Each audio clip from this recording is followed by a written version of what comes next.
Your enemy doesn't become stronger by being more powerful than you. They become stronger by being more educated about you. They study what you tolerate. They study what makes you defensive. They study how fast you explain yourself. They study the moment your confidence collapses. And the moment they can predict you, they don't need to fight you. They can steer you. Let me show you what this looks like.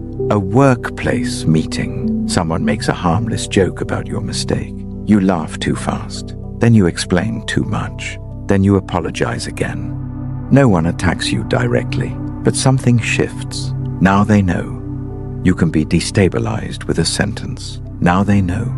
You'll try to repair your image by talking. Now they know. You're willing to trade power for comfort. That's the first gift you gave them. Not because you're weak, because you were readable. Readable people are controllable, and controllable people create enemies who grow. This isn't about becoming paranoid. This is about becoming disciplined. Because most of the damage isn't what enemies do to you. It's what you do in response. Today, we're breaking down 7 mistakes that turn opponents into predators. And as we go, keep one question in your mind. Where am I leaking power without noticing?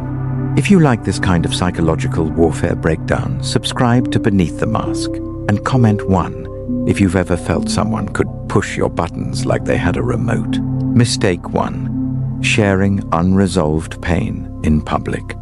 There's a difference between sharing a lesson and displaying a wound. When you speak while you're still emotionally inside the problem, you don't look brave. You look unstable. Even kind people subconsciously downgrade you.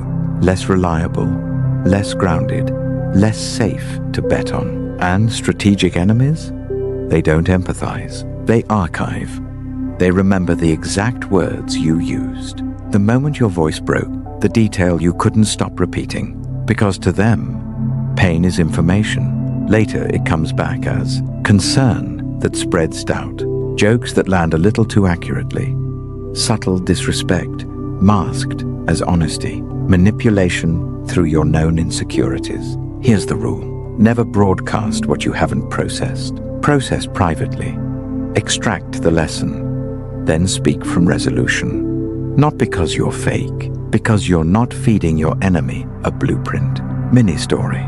You post about burnout while you're still drowning. A colleague reads it.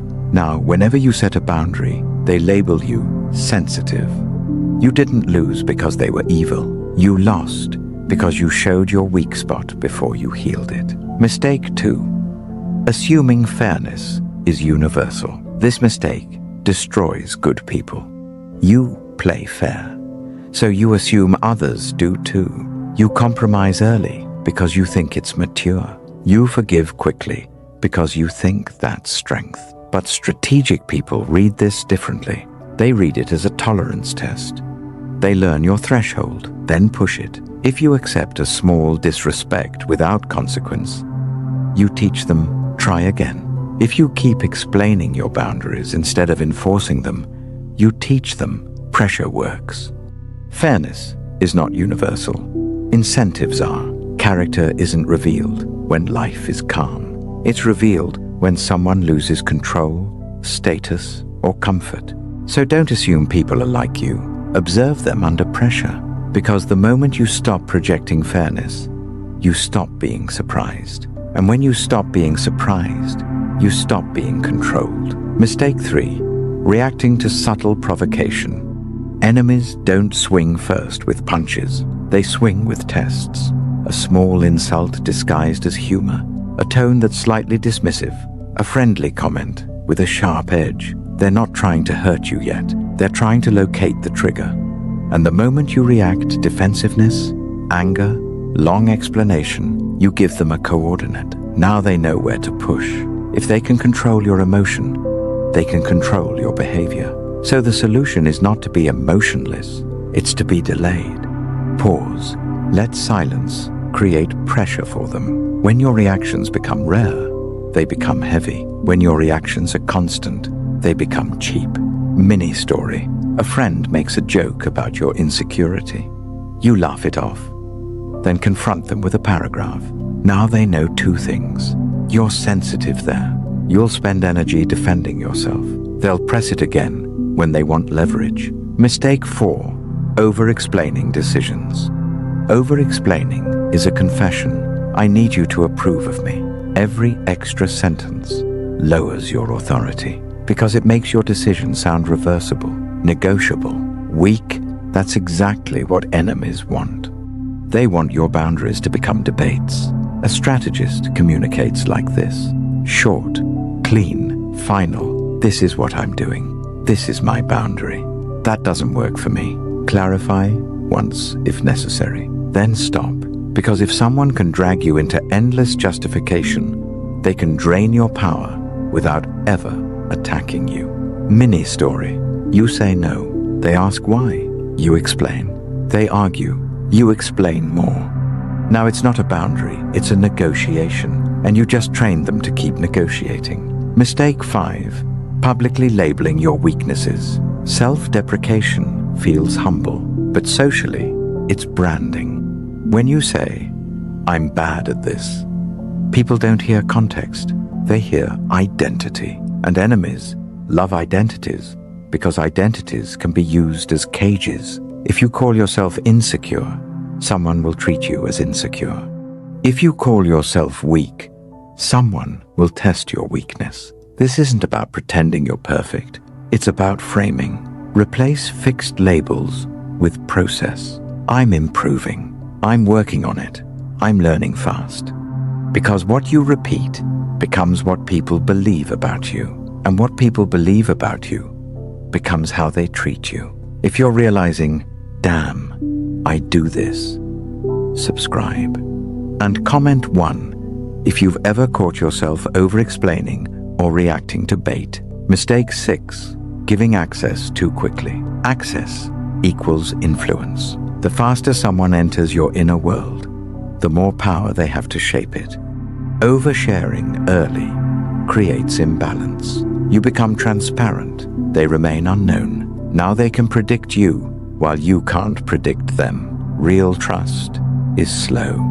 It's consistency under time, pressure, and boundaries. So disclose in layers. Let access be earned. Watch how they handle your no, how they act when they gain nothing, how they respect privacy, how they behave in conflict. Because charm is not loyalty. Intensity is not integrity. Mini story. You meet someone new. They ask deep questions. You open up. They vanish. Or worse, they stay and use your story as leverage. You thought it was connection. It was information extraction. Mistake 7. Confusing vulnerability with integrity. This is the deadliest mistake because it sounds noble. People say, if I'm fully open, I'm authentic. If I reveal everything, I'm strong. No, integrity is not emotional dumping. Integrity is controlled transparency. Truth delivered calmly, intentionally, to the right person, at the right time, in the right dose.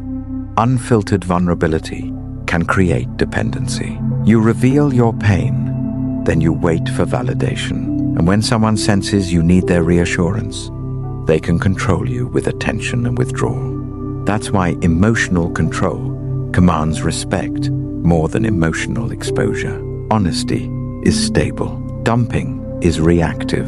A strategist can be honest without bleeding.